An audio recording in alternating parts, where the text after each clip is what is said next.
I'm Jason Klom, and this is Comedy on Vinyl. Hey everybody, Jason Klom here. Long time no talk at you. Long time no you hear me. Does that make sense? So the reason I haven't posted in a while, if you follow me on social media, you know why, because I won't shut up about it. And I have posted a couple times on the Comedy on Vinyl Instagram, but nothing's gone into the feed. And that's how insane my time has been. I'm recording this on Saturday, September 2nd, and this big project comes out on the 12th, Tuesday the 12th of September. I've written a book. Now, you've heard me talk about books before that I've written. I self-published some books, which is, still is great and fun to do, and I think it's plenty valid to self-publish your books, but I am very excited that somebody else agreed to publish one of mine this time. It's called We're Not Worthy. It's the history of 90s TV sketch comedy. It's also the history of sketch comedy in the 90s in general, and the history of some of the different theaters that were the reason these sketch comedy groups and sketch comedy TV shows even had casts, like the Groundlings and stuff like that. I started the book last year and finished it early this year, and I'm very excited. And it has a foreword by David Wayne of The State somehow. He liked the interview enough and he liked the book enough that he kindly wrote a foreword to it. And I don't know, I'm very excited that this is coming out. It's limited edition at first, is a hardcover with blue gilding on the side. Looks kind of like a Bible. And the cover art is by Adam Koford, who is my favorite cartoonist. You might know him from drawing John Hodgman's 700 Hobos or doing the Laugh Out Loud Cats, which was just a fantastic comic that he still does every once in a while. But there's nothing else to say except that I have a book coming out. I'm very proud of it, and you can pre-order it anywhere. I'm also doing a reading here near where I live at a place called Toadvine Books in Berkeley, Michigan. That's Berkley. And you can follow them on Instagram, and they have the information up there as well. But it's on the 14th, 2 days after the book comes out at 7 p.m. It's a small shop, which means hopefully we can pack the place. There will be books obviously available to buy there, and we do some kind of a reading. I'm assuming some kind of a signing as well. It's insane that I haven't even put anything out on this feed, which is the feed that most people listen to of all the stuff I do. But there it is. You all have been very supportive, and this show is one of the reasons I even got half of the interviews I did. And then, because of a few of those falling into place and a couple of random ones saying yes, I interviewed 150 people for the book.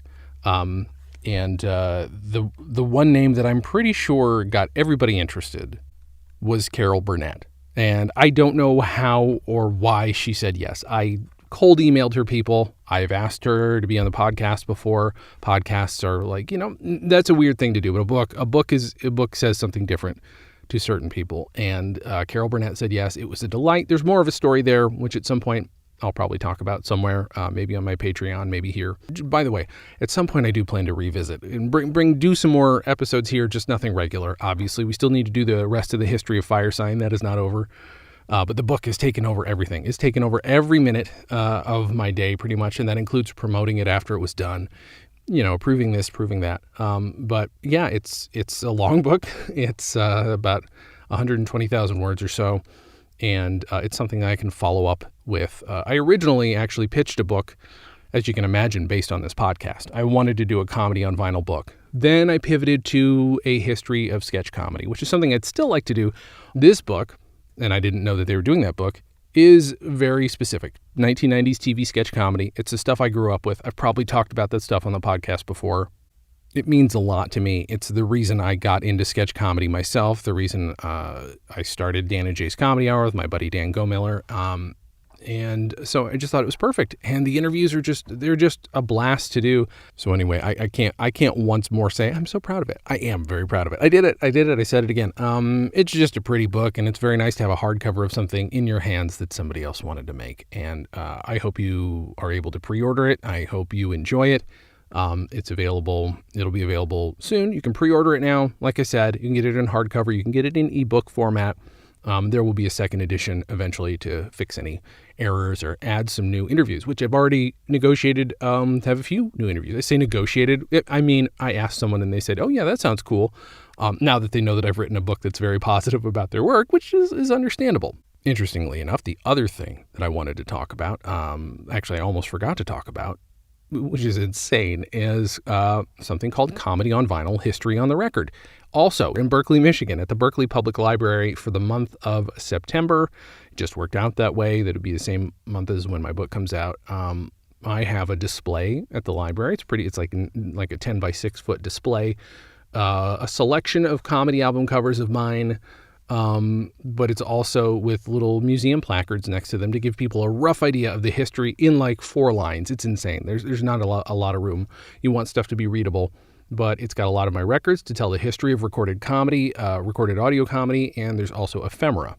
So we're talking Steve Martin's poster from Comedy Isn't Pretty. We're talking Steve Martin's Best Fishes photo. We're talking the Albert Brooks 8x10, which I've separated from the album so that if you look around, you're like, why isn't that there? Is that? And there's a Duck's Breath Theater dollar bill with a duck on it. There's a bunch of other ephemera and collectibles and things that go with it, many of which were provided actually by Stand Up Records and by Taylor Jessen at Firesign Theater. It's just like, do you have anything extra sitting around that you wouldn't mind basically losing to me? And they sent me a bunch of stuff, and it really helps. And it looks great. I'm pretty proud of it.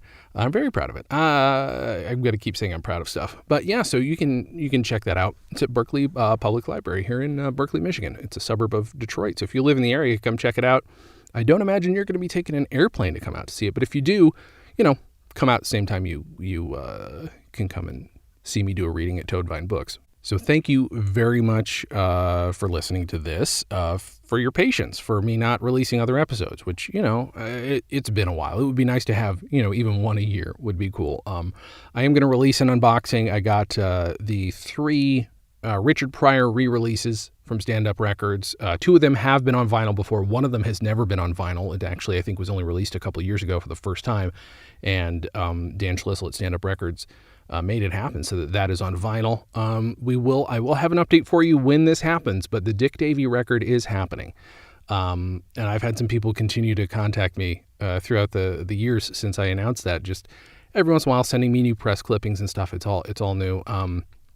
And I'm very excited to do that. I will say, on a personal note / it's a professional note as well. But Dick Davey's, I call her his widow, but she was his longtime girlfriend, and she was with him. Lillian Richmond was with him when he passed away, so effectively his widow.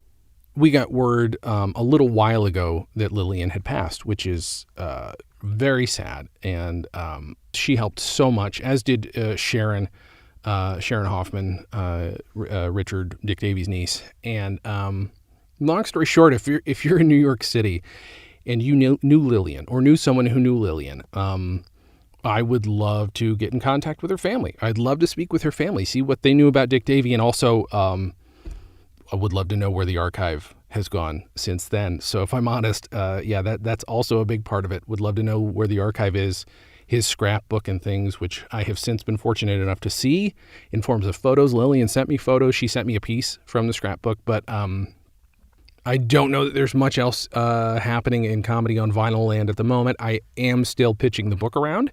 I'm also pitching other books in the hopes that, the Comedy on Vinyl book can fall, on the heels of whatever that book is. Whatever sells first, one hopes will help me get the Comedy on Vinyl book made. So yeah, that's about it. I want to thank you again for listening to all of this. Thank you if you are able to help with any of this. And as always, have a good thing.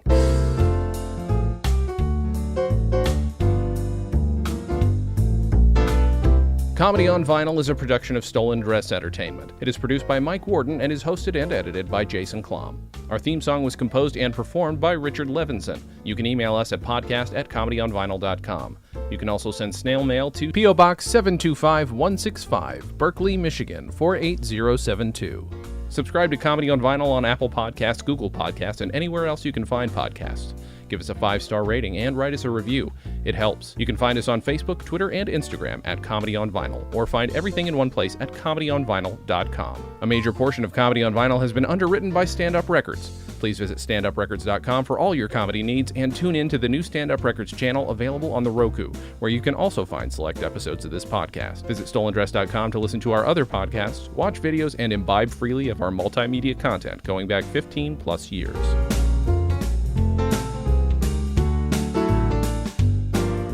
StolenDress Entertainment. Hey, it's my turn. Ah!